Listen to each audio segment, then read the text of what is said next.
Сказано: «Се стою и стучу у двери, кто услышит мой голос и отворит мне, к тому войду и буду вечерять с ним». Но как отворят Христу, если даже брату не отворяют, который говорит: давайте вместе идти путем Христа? Вы грешите, грешных Христос не примет, это не путь Христа.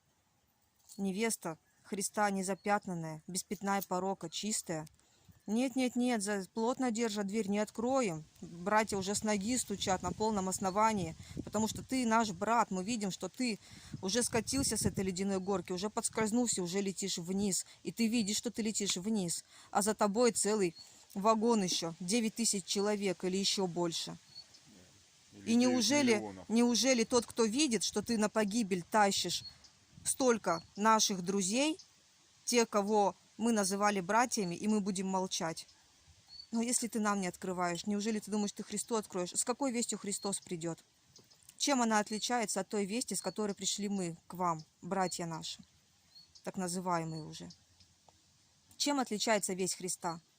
Раскайтесь, вы грешите, приблизилось Царство Бога. Вот если коротко, вот с такой вестью мы пришли. Если крупнее, то вы не понимаете, как вы опозорили имя Бога, к чему вы идете, куда вы вообще завели путь Христа. Это вообще не то. Путь Христа — это оставь все и следуй за мной в точность. А вы теперь еще и знака зверя принимаете, пропагандируете его везде и всюду. Терроризируете, вот. Разделяете семьи. Вот это та весть была, с которой мы к вам пришли, к каждому из вас. И продолжаем идти, и будем продолжать идти. Потому что знающие, им просто стыдно, что они слетели со своей гордыней и катятся вниз. Им стыдно признать. И они не видите вы разве, что они гордость проявляют. Все подписчики, ящик ответов, почему они нам не отвечают. Какое у них есть основание. Пусть они хотя бы вам дадут это основание. Вы видите, что они не реагируют на нас? Мы же им и пишем, и ролики снимаем.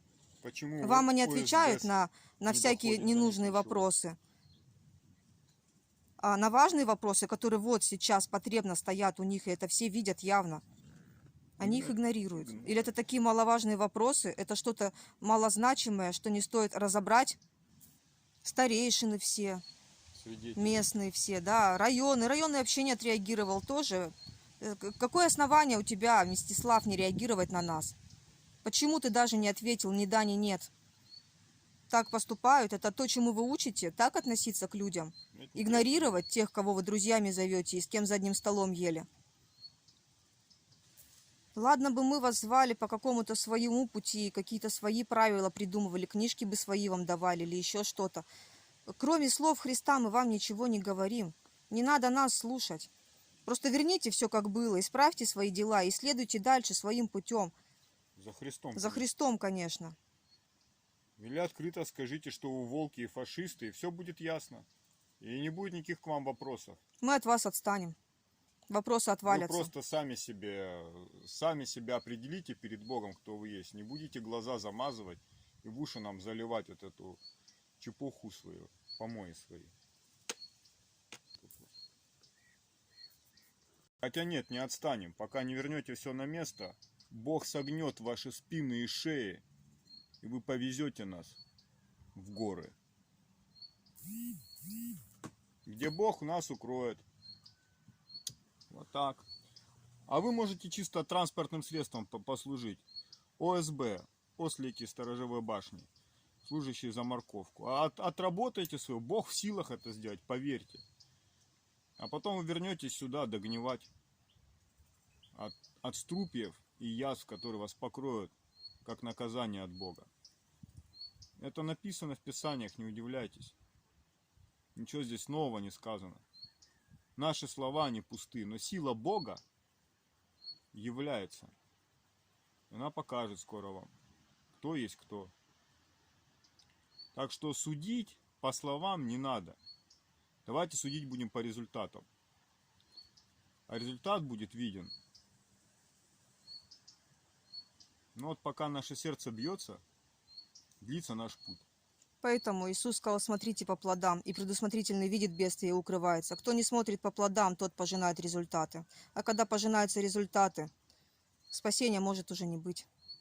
Содом и Гоморра пожали результаты, а Ниневия смотрели по плодам и раскаялись.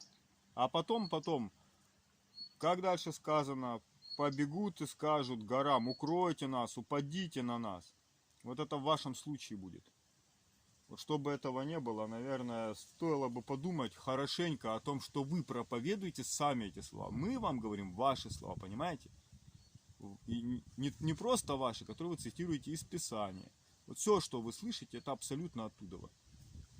Сложно найти что-то такого, чтобы не было там написано и сказанного нами. Ну а кто такой пророк? Синоптик. На небо смотришь — тучки.